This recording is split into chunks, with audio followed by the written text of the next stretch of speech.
Number one, let's start with what happened yesterday, because she has gone viral, all right? She's gone viral over hot girls eat Arby's. Yeah.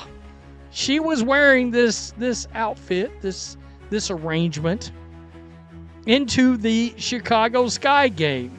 Of course, the Indiana Fever, I would like to say, beat the brakes off the Sky, but really it felt like they underachieved a good bit yesterday. In a league often criticized for lacking mainstream appeal, one Indiana Fever player just flipped the script, not with a buzzer beater, but with a roast beef sandwich slogan.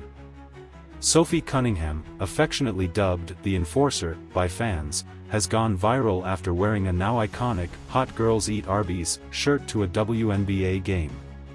What followed wasn't just a social media explosion, it was a marketing masterclass that outshone ticket sales, press releases, and even the scoreboard. Sophie didn't cross over defenders, she crossed into pop culture.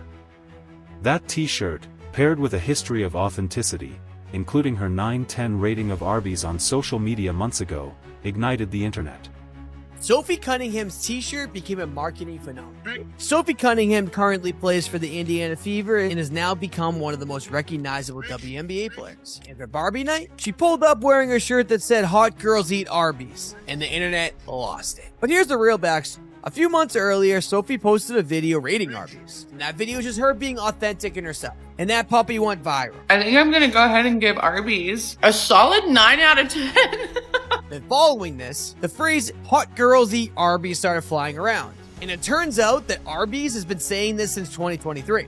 Within 48 hours, her TikTok following ballooned from 300K to over 800K. Her Fever jersey? Completely sold out. And now, she's officially on the Arby's payroll. But the bigger story isn't curly fries, it's the culture clash she exposed. While much of the WNBA leans on TikTok trends, curated drama, and choreographed post-game celebrations, Sophie represents something refreshingly different, a player who feels real. No extensions, no overly scripted PR plays, just grit, game, and a well-timed slogan tee. Her rise isn't a fluke, it's proof that fans are starving for athletes who connect, not perform. We know somebody that has gotten ridiculously popular this year with the Indiana Fever. I made a prediction that she was going to be the second most popular player on this team by the end of the year. And then, of course, there was the big incident during the Connecticut Sun game. And by the end of that game, she was known as Caitlin Clark's enforcer, right? The one that's got her back. At times, it feels like the only one that's got her back, if I'm being quite honest. And yes, the backlash has started. Petitions to get her out of the league, subtle shade from peers, and media gatekeepers asking how she got so popular so fast. But what they're missing is the obvious: this isn't luck. It's strategy, engineered with the simplicity of fast food and the depth of brand intuition. Sophie didn't hijack the moment, she built it. It also doesn't hurt that she's standing shoulder to shoulder with the WNBA's biggest draw, Caitlin Clark. After a rough foul left Clark on the ground, Sophie returned fire later in the same game, earning both praise and controversy. And one thing I like about Sophie is that she's tough.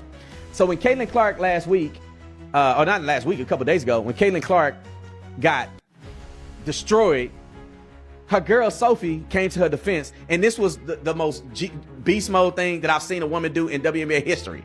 Now, Sophie, who's my one of my favorites now, she's become one of my favorite WNBA players. I'm gonna watch her too, like I watch Caitlin. Look at what she did, and people may not say that this was in response or whatever the case may be, but I feel like Sophie is like, you want to play? But that's what enforcers do. They protect, they rally, and they remind everyone that some stars don't need choreography to shine. Sophie's success isn't just personal. It's a referendum. Fans are rejecting gimmicks and embracing authenticity. They're buying shirts, jerseys, and tickets, not for viral dances, but for viral realness. In a league trying to script its future, Sophie Cunningham just proved that sometimes, the best storyline is unscripted.